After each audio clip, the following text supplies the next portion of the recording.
share ko lang sa inyo yung pinagawa namin na ceiling. 'Di ba may ginawa na ako na video dito na ano yung mga ceiling materials at kinumpare natin yung fiber cement board, gypsum board, marine plywood, tsaka PVC ceiling panels. So sa mga nakasubaybay na sa pinagawa namin na bahay nung 2019 na Hardiflex house, dati yung presyo nun is nasa 150k lang yung ginastos. Pero ngayon sa 2026, may updated na kasi na presyo ng mga materyales, hindi na talaga kaya yung 150,000. Yung budget is nagre-range na sa 400 to 500k. Since dati wala pa talagang ceiling yun, hindi pa talaga complete. So ang ginawa namin noong December is nagpagawa kami ng ceiling. Ang ginamit namin dun is PVC ceiling panel at saka ordinary plywood lang talaga. Ang ginawa namin is nagplan muna kami ano yung mga inspiration or ano yung gagawin kung ito ba ay flat ceiling lang, yung gagawin namin naka-cove light ba or naka-cove ceiling or naka-resist ceiling or may mga design ba. Kinonsider muna namin kung ano talaga yung gusto. After na makausap ko yung kapatid ko kasi siya yung nag-sponsor ng pagpapagawa ng ceiling. So, shout out sa'yo, Ling. So, ganito yung nangyari. Yung area na to is nasa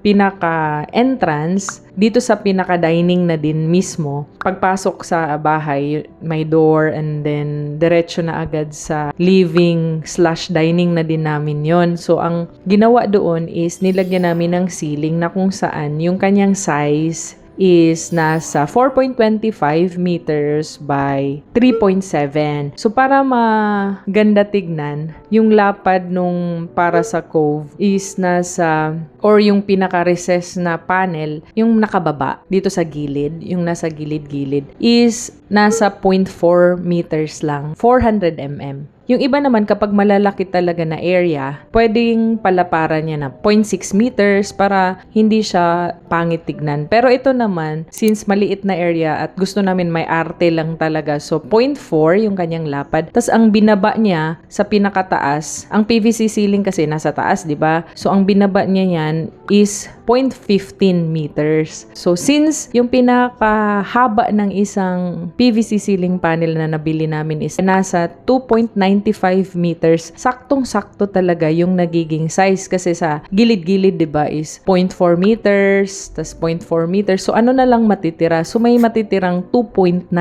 meters. So pahal lang yung nilagay namin na PVC ceiling. Saktong-sakto talaga siya 2.9.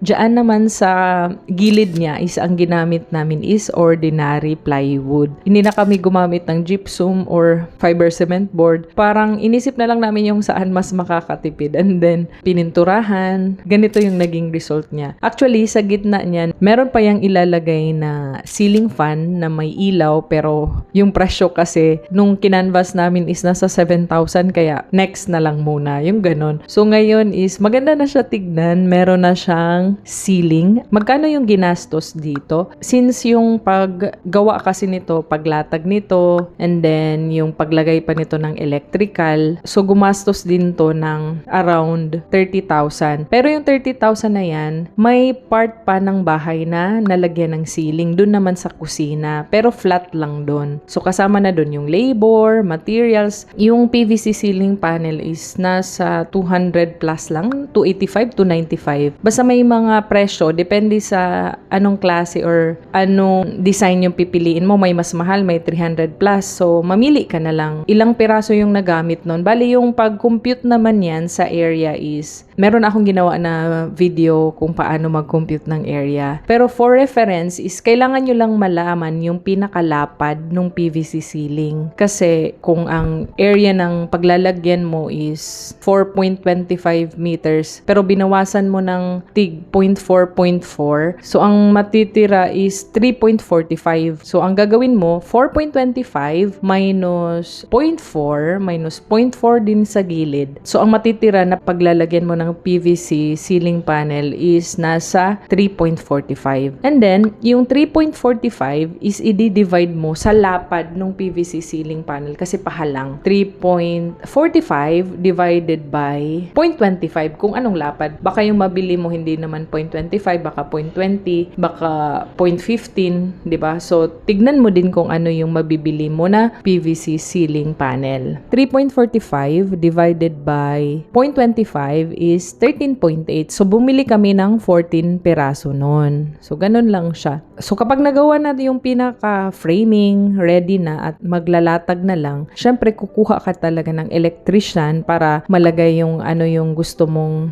location ng mga ilaw mo, tapos malagyan talaga ng abang. Kasi kung isasarado mo lang, tas di mo nalagyan ng abang, paano pag in the future, gusto mo palang magpalagay ng ceiling fan, gusto mo ng additional pa na lighting, ganon. So, mas maganda na kumuha ka din ng electrician para talagang malatag na or ma-ready na. So, yung budget na 30,000 na to is that kasama na din yung labor nung electrician. At saka, yung area din na pinaglagyan ng ceiling, so kasama na yung part doon sa kusina. So, ipapakita ko dito sa screen, ito yon. Ito yung part na yon na nilagyan din. So, kasama na din sa budget. So, ito yung ceiling na yon. Ano yung magiging advantage nito? Kasi since ginamit namin ang PVC ceiling at saka plywood na ordinary. Syempre, mas cheaper yung sa materials. Sa labor ka, medyo nataasan ng konti kasi meron kang pa-design na pababa. Whereas kapag gusto mo lang talaga na ceiling na mabilisan at hindi ka gagastos ng malaki, pwede lang sana na mas cheaper lang dun kung diretso mo talagang ipa-plain lang. Hindi ka na magpapa-design,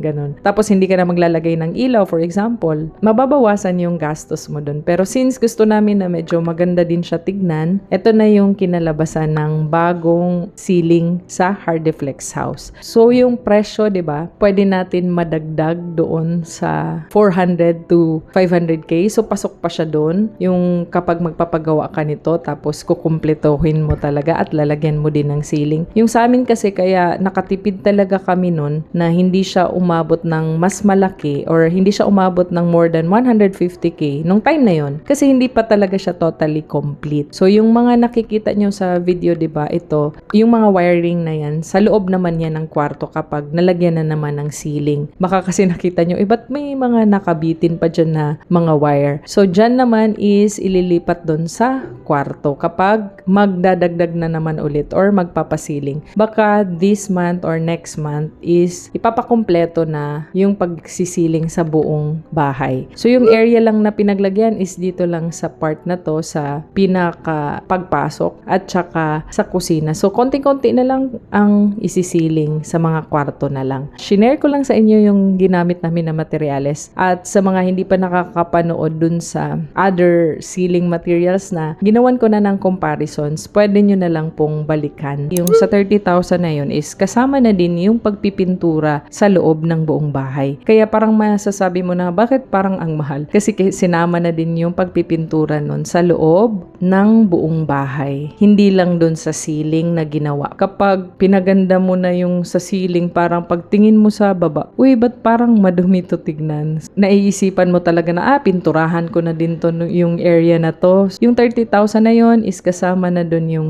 materials para sa ceiling, materials para sa electrical, at saka mga ilaw, at saka yung pintura and labor. Yung 30,000 na yon is sakto lang para doon. So, yun lang muna for today and I hope na nagka-idea kayo sa gagamitin nyo na ceiling. Kung nagpapagawa kayo ngayon, ano yung ceiling materials na ginamit nyo? Gypsum board ba? Or Hardiflex? Or marine plywood ba? Or ordinary plywood katulad sa amin at saka PVC ceiling panel. So, comment nyo na lang sa comment section kung anong design yung gusto nyo din. Yung ganito ba? Or yung flat lang talaga para hindi kayo mahirapang maglinis. Salamat nga pala sa lahat ng nag-subscribe at sa mga hindi pa po nagsasubscribe ay pasubscribe na lang po to support my channel. Yun lang muna and bye-bye!